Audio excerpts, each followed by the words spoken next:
Hello students, how are you all?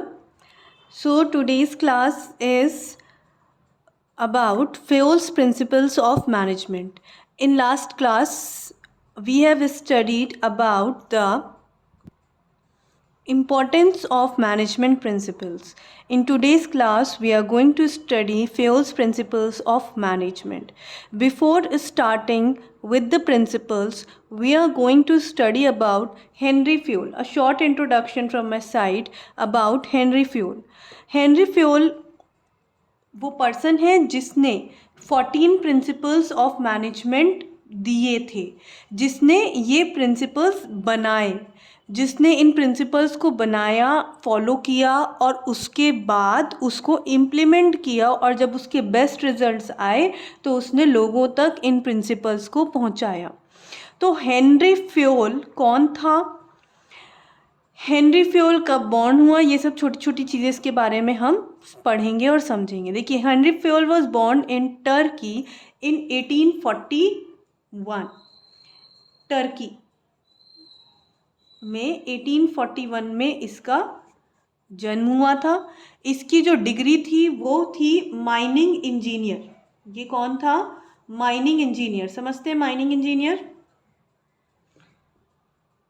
Factories देखी हैं वो वाली जिसमें माइनिंग होती है, खुदाई होती है, कुछ खोद के कुछ कुछ चीज़ें उसमें से एक्सट्रैक्ट की जाती हैं, जैसे पेट्रोल हो गया, कोल हो गया, तो उसमें माइनिंग की जाती है। तो माइनिंग में कुछ इंजीनियर्स होते हैं, माइनिंग इंजीनियर्स उनको कहा जाता है, जो कि स्पेशलिस्ट होते हैं ऐसी कंपनीज में वर्क करने के लिए, माइनिंग का वर्क करने के लिए। तो 1860 में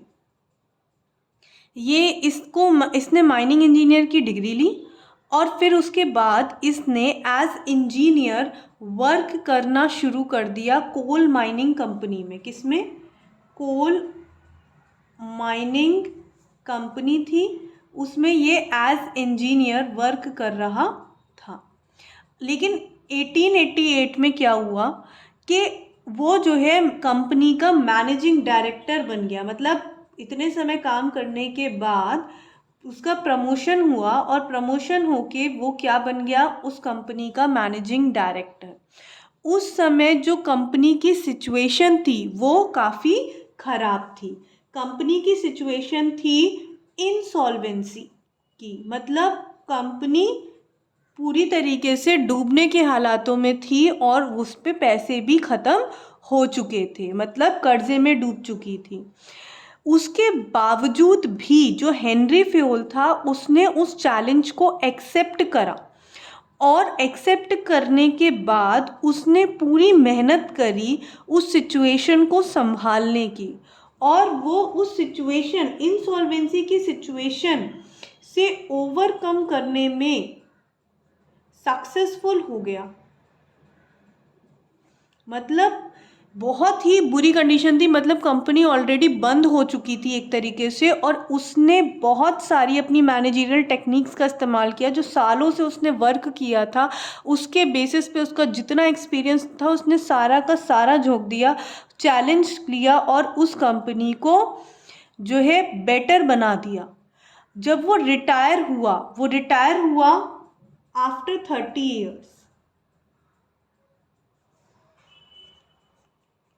आफ्टर 30 ईयर्स ही रिटायर्ड। उसके बाद वो रिटायर हो गया 30 साल के बाद। तो कंपनी उस समय कोल स्टील कंपनी की लीडिंग कंपनी बन चुकी थी और सबसे स्ट्रॉन्ग फाइनेंशियल बैकग्राउंड उस कंपनी का बन चुका था। ठीक है, तो वो जो थी लीडिंग कंपनी, ये सक्सेस थी उसकी, लीडिंग कंपनी बन चुकी थी। कोल स्टील कंपनी थी वो, ठीक है, लीडिंग कंपनी थी इन कोल एंड स्टील इंडस्ट्री में, और स्ट्रॉन्ग फाइनेंशियल बैकग्राउंड, इतना अच्छा फाइनेंशियल बैकग्राउंड उसका बन गया था, बहुत साउंड थी वो पैसे से। और जबकि जब उसे वो कंपनी मिली थी तो किस कंडीशन में थी? इंसॉल्वेंसी की कंडीशन में थी। तो ये एक तरीके से क्या था? एक तरीके का ये था मिरेकल, एक जादू की तरह जो है लोगों को लगता था कि इस तरीके की कंपनी जो इंसॉल्वेंसी की कंडीशन में है वो कैसे एक लीडिंग कंपनी बन गई अचानक। कुछ ही सालों में उसने उसको लीडिंग कंपनी बना दिया। तो जब ये देखा गया कि इतनी ज़्यादा चेंज आ सकता है, तब हेनरी फ्योल फेमस हो गया as father of management studies and thoughts. किस नाम से फेमस हो गया था? Father of management studies and thoughts. और साथ ही साथ हम इसको फादर ऑफ एडमिनिस्ट्रेटिव मैनेजमेंट भी कहते हैं। ठीक है, फादर ऑफ एडमिनिस्ट्रेटिव मैनेजमेंट, ये फेमस हो गया था। मतलब फादर मैनेजमेंट स्टडीज़ का फादर है ये, मतलब मैनेजमेंट की जो स्टडीज़ हैं और जो मैनेजमेंट भी मतलब एक स्टडी बन सकता है, उसका जो थॉट्स है उसका फादर है। उसने ही इसको इन्वेंट करा, इसको लेकर आया इस कंसेप्ट को। ठीक है, इसके क्या क्या कंट्रीब्यूशन रहे हैं? इसने टेक्निकल और मैनेजरियल स्किल्स के बीच में डिफरेंस बताया। देखिए टेक्निकल, अच्छा यहाँ मैं लिख देती हूँ कि इसको फादर ऑफ एडमिनिस्ट्रेटिव मैनेजमेंट भी कहा जाता है। ठीक है, और अब यहाँ पे हम बात कर रहे हैं कि ये इसने क्या बताया था। इसका फर्स्ट कंट्रीब्यूशन ये था कि टेक्निकल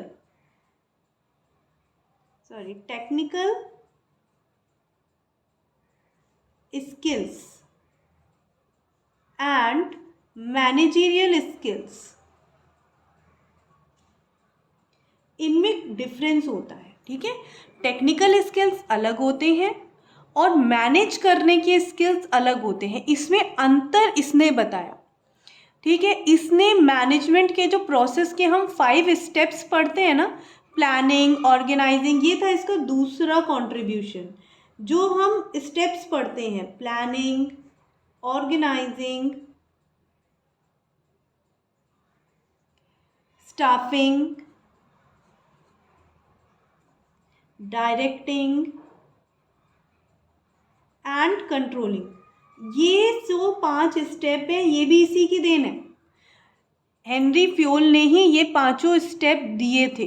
ठीक है, मेजर फंक्शंस जो है मैनेजमेंट के, ये पूरे स्टेप बाय स्टेप प्रोसेस इसी ने दिया था। ठीक है, तीसरा कंट्रीब्यूशन इसका था कि इसने 14 प्रिंसिपल्स मैनेजमेंट के डेवलप किए। 14 प्रिंसिपल्स इसका बहुत बड़ा कंट्रीब्यूशन है। आज भी ये प्रिंसिपल्स इतने ज़्यादा हेल्पफुल हैं कि हर जगह इस्तेमाल होते हैं। ठीक है, ये प्रिंसिपल्स क्या थे, हम पहले भी पढ़ा चुके हैं। गाइडलाइंस थी मैनेजर्स के लिए, मैनेजरियल एक्टिविटीज़ को परफॉर्म करने के लिए। ठीक है, मतलब कोई भी मैनेजरियल एक्टिविटीज़ अगर कोई भी मैनेजर कर रहा है तो वो उसको अच्छे से परफॉर्म कर सके, उसके लिए गाइडलाइंस उसके पास जो हैं वो हैं 14 प्रिंसिपल्स, जो कि हेनरी फ्योल ने दिए हैं। अब आपको ये लगेगा कि मैम आप हेनरी फ्योल के बारे में इतना डीपली क्यों पढ़ा रही हैं, क्योंकि इसके बारे में तो जो है एग्ज़ाम में आएगा नहीं। बट फैक्ट ये है कि अगर आप ये चाहते हैं कि कंसेप्ट बहुत ही बेहतरीन तरीके से क्लियर हो, तो उसके लिए ये जानना बहुत ज़्यादा ज़रूरी है कि हेनरी फ्योल कौन था। क्योंकि हम सालों साल मैंने कुछ बच्चों को पढ़ाया है और मैं ये देखती हूँ कि बच्चे ये तो जान जाते हैं कि 14 प्रिंसिपल्स क्या हैं, लेकिन किसने दिए, कैसे डेवलप करे, वो नहीं पता। तो वो पता होना ज़रूरी है, और कंसेप्ट को बहुत बेहतरीन तरीके से क्लियर करना हो तो उसके लिए हेनरी फ्योल का इंट्रोडक्शन मिलना तो बहुत ही ज़्यादा ज़रूरी है। ठीक है, ये थे हेनरी फ्योल, और हेनरी फ्योल ने सालों तक ये मेहनत करी है, तब जाके उसने ये 14 प्रिंसिपल्स दिए हैं। ठीक है, चलो अब आगे बढ़ते हैं, क्योंकि अब हम ये पढ़ चुके हैं, मतलब हमने टेक्निकल स्किल्स और मैनेजरियल स्किल्स में अंतर होता है, ये वाली बात हटा के अब हम देखें तो planning, organising, staffing and controlling, ये वाला जो मैनेजमेंट का फंक्शन है, सो प्रोसेस है पूरा, वो हम जान चुके हैं फर्स्ट चैप्टर में। अभी हम चलेंगे सीधे 14 प्रिंसिपल्स के ऊपर कि कौन कौन से प्रिंसिपल्स इन्होंने हमें दिए। So now there are 14 principles as I have mention. ठीक है, इग्नोर अबव, अभी इस चीज़ को इग्नोर करते हुए चलते हैं सीधे कौन कौन से प्रिंसिपल हैं। पहला प्रिंसिपल, डिवीज़न ऑफ वर्क। काम को बांटना, अथॉरिटी एंड रिस्पॉन्सिबिलिटी, जिम्मेदारी लेना और जिम्मेदारी निभाना, डिसिप्लिन, अनुशासन, यूनिटी ऑफ कमांड, मतलब एक कमांड में यूनिटी होनी चाहिए, एक ही पर्सन कमांड करे, सेंट्रलाइजेशन एंड डिसेंट्रलाइजेशन, एक जगह इकट्ठा होना मैनेजमेंट का और फैला होना, यूनिटी ऑफ डायरेक्शन, एक ही डायरेक्शन का महत्व, subordination of individual interest to general interest, एक इंडिविजुअल पर्सन का इंटरेस्ट जनरल इंटरेस्ट में कन्वर्ट करने की कला इसमें आती है, स्केलर चेन, एक ऑर्गेनाइजेशन में कम्युनिकेशन का क्या तरीका होता है, रेम्यूनरेशन ऑफ पर्सन्स को मिलने वाला जो रेम्यूनरेशन है, मतलब काम के बदले जो कुछ भी उन्हें सैलरी, वेजेस जो कुछ भी मिलता है उसके बारे में है, ऑर्डर, हर चीज़ सही जगह पर होनी चाहिए, मतलब everything should be in an order, ठीक है, इनिशिएटिव, खुद से आगे बढ़ने की कला, stability of tenure of personal, मतलब एक पर्सन जो है उसका टेन्योर स्टेबिलिटी का वो उसके बारे में है कि वो स्टेबल रहना चाहिए वरना प्रॉब्लम्स आती हैं, इक्विटी, बराबरी का अधिकार, सबको बराबर समझना, Spirit D corps, team work को लेकर चलना, ठीक है, ये उसके 14 प्रिंसिपल्स हैं। अगर इन 14 प्रिंसिपल्स को कोई भी मैनेजर बहुत अच्छी तरीके से समझता है और इम्प्लीमेंट करना जानता है तो वो बहुत ही अच्छा मैनेजर जो है प्रूफ होता है। अब क्या है कि ये 14 प्रिंसिपल्स इतने सारे हैं तो इनको याद रखने के लिए यहाँ पर मैंने आपको एक एब्रीविएशन दिया है जो कि बड़ा ही कॉमन सा एब्रीविएशन है, आप लोगों ने कहीं ना कहीं सुना भी होगा और आपको हेल्प भी होगी। इसमें क्या है, ये कन्वर्सेशन है between a dad and his daughter, ठीक है, ये डॉटर कहती है डैड UCUSSR, तो डैड कहते हैं OIC, ठीक है, डैड UCUSSR, तो डैड कहते हैं OIC। तो इसमें ये जितने भी लेटर्स आ रहे हैं ये सारे लेटर्स से एक ना एक आपका प्रिंसिपल का नेम जुड़ा हुआ है, तो इसको मैंने यहाँ पे लिखा हुआ है डैड UCUSSR OIC। अब इसकी मदद से हम आराम से याद रख सकते हैं। अगर आपको ये फ्रेज़ याद है डैड UCUSSR OIC तो आपको इससे आराम से याद आ जाएंगे सारे के सारे प्रिंसिपल्स। डैड में D से डिवीज़न ऑफ वर्क, A से अथॉरिटी एंड रिस्पॉन्सिबिलिटी, D से डिसिप्लिन, U से यूनिटी ऑफ कमांड, C से सेंट्रलाइजेशन एंड डिसेंट्रलाइजेशन, U से यूनिटी ऑफ डायरेक्शन, S से subordination of individual interest to general interest, again S से scalar chain, R से remuneration of persons, O से order, I से initiative, S से stability of tenure of personnel, E से equity and again E से Spirit D corps, ठीक है। अब हम चलते हैं अपने पहले प्रिंसिपल की तरफ। आखिर क्या ज्ञान दिया था हेनरी फ्योल ने पहले प्रिंसिपल में, डिवीज़न ऑफ वर्क से उसने क्या समझाया था, क्या फ़ायदे हैं उसके, क्या नुकसान है, लेट्स सी। सो अब हम आ गए अपने डिवीज़न ऑफ वर्क पे। अब ध्यान से समझ लीजिए, देखिए डिवीज़न ऑफ वर्क, ये जो पूरा वर्ड है सिर्फ इसी से क्या समझ में आ रहा है, इससे ये साफ समझ में आ रहा है काम को बांटना, काम को बांटना, ठीक है, वर्क को डिवाइड करो, बांट दो। तो ये प्रिंसिपल क्या कहता है, according to this principle the whole work must be divided into small tasks और units and instead of assigning the whole work to one person, ठीक है, one task or unit of work should be assigned to one person according to the capability, qualification and experience of the person। ये यहाँ से इसको हटा देते हैं और ये पूरा एक ही सेंटेंस है यहाँ से यहाँ तक, ठीक है। ये प्रिंसिपल ये कहता है कि जो पूरा काम है उसको स्मॉल टास्क में डिवाइड कर दो, छोटी छोटी यूनिट्स में डिवाइड कर दो, and instead of assigning the whole work to one person, और सारा का सारा काम सिर्फ एक आदमी को देने की जगह छोटे छोटे टास्क अलग अलग लोगों में बांट दो, ठीक है। तो किस हिसाब से, उनकी कैपेबिलिटी के हिसाब से, उनकी क्वालिफिकेशन के हिसाब से, उनके एक्सपीरियंस के हिसाब से, ठीक है। जैसे कि एग्जाम्पल है यहाँ पर कि in bank 1 person is receiving cash, 1 is giving cash, 1 is making entry in passbook etcetera. जैसे कि बैंक में काम होता है, आपने बैंक देखा होगा, डेफिनेटली कभी ना कभी बैंक ज़रूर गए होंगे, तो अगर नहीं गए तो जाके भी देख लेना। अब बैंक में जब आप जाओगे तो देखोगे हर एक काम के लिए एक अलग पर्सन होता है। एक अलग पर्सन होता है जो कैश रिसीव कर रहा होता है, एक अलग पर्सन होता है जो कैश दे रहा होता है, मतलब कैश लेने वाला पर्सन अलग, कैश देने वाला अलग। कहीं कहीं बैंक छोटी होती है तो वहाँ पर लेने और देने वाला एक भी होता है, ठीक है। एक पर्सन होता है जो पासबुक में एंट्री कर रहा होता है, एक होता है जो ग्रीवेंसेस रिड्रेस कर रहा होता है, मतलब कि लोगों की परेशानियों को हल कर रहा होता है, ठीक है। तो उसमें क्या है, बैंक का जो टोटल वर्क है उसको छोटे छोटे टास्क में बांटना और हर एक अलग अलग पर्सन को वो टास्क अलॉट करना, ठीक है। ऐसे ही अगर हम एग्जाम्पल ले लें अपने स्कूल का, तो स्कूल में भी जो पूरा वर्क होता है वो अलग अलग टास्क्स में डिवाइडेड होता है और अलग अलग पर्सन को दिया होता है।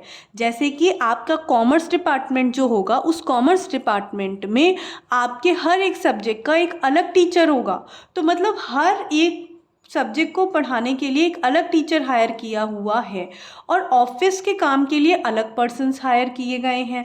उन सारे कामों को मैनेज करने के लिए एक अलग से पर्सन है जो प्रिंसिपल है। तो इस तरीके से हर एक काम के लिए एक अलग पर्सन होता है। तो ये यही कह रहा है, ये प्रिंसिपल में, इस प्रिंसिपल में हेनरी फ्योल ने ये बताया है कि काम को छोटे छोटे हिस्सों में बांट दो, ठीक है, और सारा काम एक पर्सन को देने की जगह उस काम को अलग अलग पर्सन को दो according to their capability qualification, ठीक है, उनकी कैपेबिलिटी और क्वालिफिकेशन के हिसाब से दो। अब जैसे स्कूल में जो भी टीचर आपको पढ़ाता है, इंग्लिश जो पढ़ाता है वो क्वालिफाइड है इंग्लिश के लिए, उसका जो एक्सपीरियंस है, उसकी जो क्वालिफिकेशन है वो इंग्लिश को सूट करती है, इसलिए उसको इंग्लिश पढ़ाने का काम दिया गया है। जो हिंदी अच्छा पढ़ाता है या जो हिंदी के लिए क्वालिफाइड है पढ़ाने में, उसका एक्सपीरियंस है पढ़ाने में, उसको हिंदी पढ़ाने को दिया है। जिसको अकाउंटेंसी के लिए जो क्वालिफाइड है उसको अकाउंटेंसी दिया है। अब ऐसा तो होगा नहीं कि किसी ने कॉमर्स की डिग्री ली हो और उसके बाद वो हिंदी पढ़ा रहा होगा, ऐसा नहीं होगा। तो ये क्या है कि जो पर्सन जिस काबिल है उसको वो काम दिया जाए, ठीक है। पॉजिटिव इफ़ेक्ट्स क्या हैं इसके, काम को बांटने से पॉजिटिव इफ़ेक्ट्स क्या पड़ते हैं। स्पेशलाइजेशन आता है। स्पेशलाइजेशन का मतलब है कि जब काम को बार बार किया जाता है तो उस काम को बार बार, जब एक ही काम को आप रोज करो, बार बार करो, तो आप उसमें स्पेशलाइज्ड हो जाते हो ना। कोई भी पर्सन होगा अगर एक ही काम को बार बार करेगा तो वो स्पेशलाइज्ड हो जाएगा। अब whenever work is divided according to qualifications then automatically it leads to specialization, ठीक है। अब क्वालिफिकेशन के हिसाब से अगर काम को बांटा जा रहा है, बार बार उसी काम को कर रहा है, उसकी क्वालिफिकेशन भी उसी काम में है, तो वो स्पेशलाइज्ड हो जाएगा ना उस काम को करने में, तो उससे स्पेशलाइजेशन आता है। मतलब जो व्यक्ति उस काम को कर रहा होता है वो उस फील्ड का एक स्पेशलाइज्ड पर्सन होता है और भी ज़्यादा उसमें माहिर हो जाता है, ठीक है। तो बहुत ही ज़्यादा जल्दी, बहुत ही ज़्यादा एफिशिएंसी के साथ, बहुत ही इम्प्रूव्ड और बहुत ही बेस्ट रिजल्ट निकल कर आते हैं। improves efficiency when employee is performing only one part of job then he becomes expert in that and results in less wastage of resources। जब एक व्यक्ति, कोई भी एक एम्प्लॉय एक काम को परफॉर्म करता है किसी भी ऑर्गेनाइजेशन में तो वो उसमें एक्सपर्ट हो जाता है। फॉर एग्जाम्पल, घर में अगर हम देखें तो जो हमारी मदर्स हैं वो अपने जो घर के जितने काम होते हैं, किचन के जितने काम होते हैं उसको करने में एक्सपर्ट होती हैं। अगर वो रोज़ चाय बना रही हैं तो वो रोज़ जो चाय बनाती हैं वो इतनी एक्सपर्ट हो चुकी हैं बनाते बनाते कि डेली उनका टाइम पे सब कुछ रेडी हो जाता है, बहुत जल्दी जल्दी काम हो जाता है, ठीक है। तो उसमें रिसोर्सेज का वेस्टेज बहुत कम होता है। लेकिन कोई अनाड़ी व्यक्ति पहली बार जाएगा चाय बनाने के लिए तो कभी पत्ती ज़्यादा डाल देगा, कभी चीनी कम ज़्यादा डाल देगा, या कुछ भी ऐसी, दूध ज़्यादा हो गया, पानी ज़्यादा हो गया, तो क्या है वो वेस्टेज क्रिएट करेगा, अच्छा भी नहीं बनेगा और उससे वेस्टेज भी होगा। लेकिन एक व्यक्ति जब एक काम को बार बार कर रहा होता है तो वो उसमें जो है एफिशिएंसी ले आता है, वेस्टेज बहुत ही कम करता है। अब वायलेशन का मतलब क्या है कि अगर आप इसको फॉलो नहीं करते, डिवीज़न ऑफ वर्क को अगर आप फॉलो नहीं करते, इसको नहीं मानते, नहीं आपने वर्क डिवाइड करा, तो उसके कंसिक्वेंसेस क्या होंगे? कंसिक्वेंसेस क्या होते हैं? बैड इम्पैक्ट क्या पड़ सकता है एक ऑर्गेनाइजेशन में अगर हम जो है डिवीज़न ऑफ वर्क को फॉलो नहीं कर रहे हैं ऑर्गेनाइजेशन में। लैक ऑफ एफिशिएंसी, पहली बात इसमें हमने पढ़ा था इम्प्रूव, ये एफिशिएंसी को इम्प्रूव करता है, तो एफिशिएंसी इम्प्रूव नहीं होगी, एफिशिएंसी लैकिंग रहेगी, क्योंकि ये पता ही नहीं है कि कौन किस काम को कर रहा है, वर्क डिवाइडेड नहीं है, तो कभी कोई उस काम को कर देगा, कभी कोई और उस काम को कर देगा। ऐसे सिचुएशन में क्या होगा? एफिशिएंसी नहीं होगी, वेस्टेज होने के चांसेस बढ़ेंगे। There will be no specialisation. अब मान लीजिए कि एक पर्सन ने एक काम करा, चाय बनाने का आज काम करा, कल को वो छेना हथौड़ी लेके ठोका पीटी कर रहा है, उसके नेक्स्ट डे वो जाके बच्चों को पढ़ा रहा है, उसके नेक्स्ट डे वो जाके कोई और काम कर रहा है, ऑफिस में बैठ गया, वो कभी भी एक काम में माहिर नहीं हो पाएगा, स्पेशलाइज्ड नहीं हो पाएगा। तो स्पेशलाइजेशन नहीं होता जब डिवीज़न ऑफ वर्क कायदे से नहीं होता है। Chances of duplication of work, अब इसमें ये चांसेस बहुत ज़्यादा बनते हैं कि एक ही काम को दो या दो से ज़्यादा लोग कर रहे हैं जबकि ज़रूरत ही नहीं है। अब मान लो जैसे टी मेकिंग है, चाय ही बनानी है, अब कन्फ्यूज़न है क्योंकि वर्क तो डिवाइडेड नहीं है, कोई भी चाय बना सकता है। अब भाई पहला पर्सन आया, उसने आके जो है अपनी टी बनाई और उसने 4 लोगों को जो है जो उसके संग काम कर रहे थे उनको पिला दी। फिर उसके बाद जो दूसरा एक एम्प्लॉय था जिसको इस बारे में पता नहीं था वो फिर आया, फिर उसने टी बनाई और उन्हीं 4 लोगों में और 2-3 लोगों को और मिला के उसने सबको पिला दिया। वो 4 लोग बोले ही नहीं कि भाई मैंने हमने पी चुके हैं हम लोग, उन्होंने सोचा कि चलो दोबारा मिल रही है फिर मज़े ले लेते हैं, उन्होंने भी पी ली। तीसरा आया, तीसरे ने फिर बनाई। ये 4 लोग जो थे और उसके संग जो 2-3 और लोग थे वो सबके सब पी चुके थे, लेकिन उसके बावजूद भी उन्होंने सोचा अरे इसको पता नहीं, चलो फिर पी लेते हैं। तो ये क्या है? डुप्लीकेशन ऑफ वर्क को बार बार किया जा रहा है, कोई फ़ायदा निकलेगा? वेस्टेज हो रही है, सामान वेस्ट हो रहा है और काम का काम हो भी नहीं रहा, मतलब जो करना है वो नहीं हो रहा, टाइम वेस्ट हो रहा है और डुप्लीकेशन, बार बार एक ही काम हो रहा है। ठीक है, इससे बहुत सारे नुकसान होते हैं। तो एक्चुअली जो इसने कहा है वो खुद भी अगर हम देखें और सोचें तो हमें बेस्ट लगता है कि हेनरी फ्योल ने बिल्कुल सही कहा है। अगर हम अपने घर पे अप्लाई करें, खुद पे अप्लाई करें, स्कूल में अप्लाई करें, कहीं कोचिंग जाते हैं तो वहाँ की व्यवस्था पे भी अप्लाई करें, तो किसी भी ऑर्गेनाइजेशन पे अगर आप अप्लाई करोगे तो आप यही पाओगे कि ये 100% सही बात है कि अगर सारे काम को डिवाइड कर दिया जाए छोटे छोटे कामों में या छोटी छोटी यूनिट्स में, तो जो सारा काम है वो स्मूथ हो जाएगा, अच्छे से होगा, एफिशिएंसी के साथ होगा। और सिर्फ एक पर्सन को ना अलॉट करके सारा काम उसको बांट दिया जाए, जिससे कि काम समय पे पूरा होगा, एफिशिएंटली पूरा होगा और धीरे धीरे जब वो लोग स्पेशलाइज्ड हो जाएंगे तो बेस्ट वर्क निकल कर आएगा। ठीक है, तो ये है आपका डिवीज़न ऑफ वर्क। आज के लिए इतना ही, बाकी का आगे पढ़ाएंगे नेक्स्ट क्लास में। सो आई होप आपको ये समझ में आया होगा। Thank you so much. And बहुत ही ज़्यादा दिनों के बाद ये वीडियो मैंने बनाया है, due to some my busy schedule मैं बिल्कुल भी नहीं बना पा रही थी, सॉरी फॉर दैट। लेकिन अब से हम कोशिश करेंगे कि रेगुलर वीडियोस आपके पास पहुँचे। Thank you so much, all the best. और प्लीज़ अपने कमेंट्स ज़रूर दीजिएगा, लाइक और शेयर ज़रूर करिएगा। Thank you so much.